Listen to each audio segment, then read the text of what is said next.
The relatives came.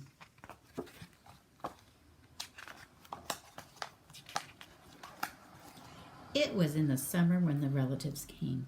They came up from Virginia. They left when their grapes were nearly purple enough to pick, but not quite. They had an old station wagon that smelled like a real car, and in it they put an ice chest full of soda pop and some boxes of crackers and bologna sandwiches, and up they came from Virginia. They left at 4 in the morning when it was still dark, even before the birds were awake. They drove all day long and into the night, and while they traveled along, they could look at all the strange houses and different mountains, and they thought about their almost purple grapes back home. They thought about Virginia, but they thought about us too, waiting for them. So they drank up all their soda pop, and they ate all of their crackers, and traveled up all those miles until finally they pulled into our yard.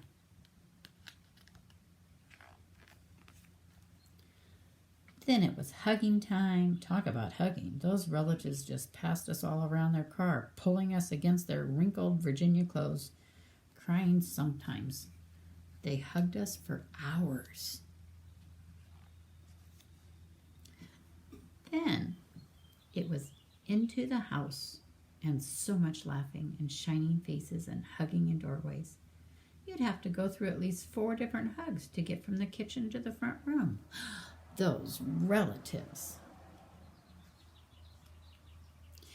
And finally, after a big supper, 2 or 3 times around, until we all got a turn at the table, there was quiet talk, and we were in 2s and 3s through the house. The relatives weren't particular about beds, which was good, since there weren't any extras. So a few squeezed in with us, and the rest slept on the floor. Some of us with our arms thrown over the closest person, and some of us with an arm across one person and a leg across another. It was different, going to sleep with all that new breathing in the house.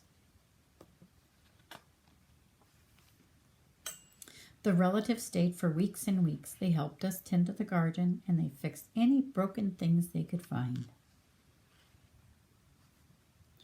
They ate up all our strawberries and melons, then promised we could eat up all their grapes and peaches when we came to Virginia.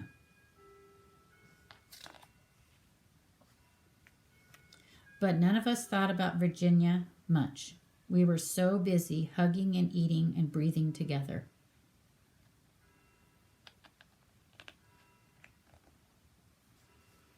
Finally, after a long time, the relatives loaded up their ice chest and headed back to Virginia at 4 in the morning. We stood there in our pajamas and waved them off in the dark.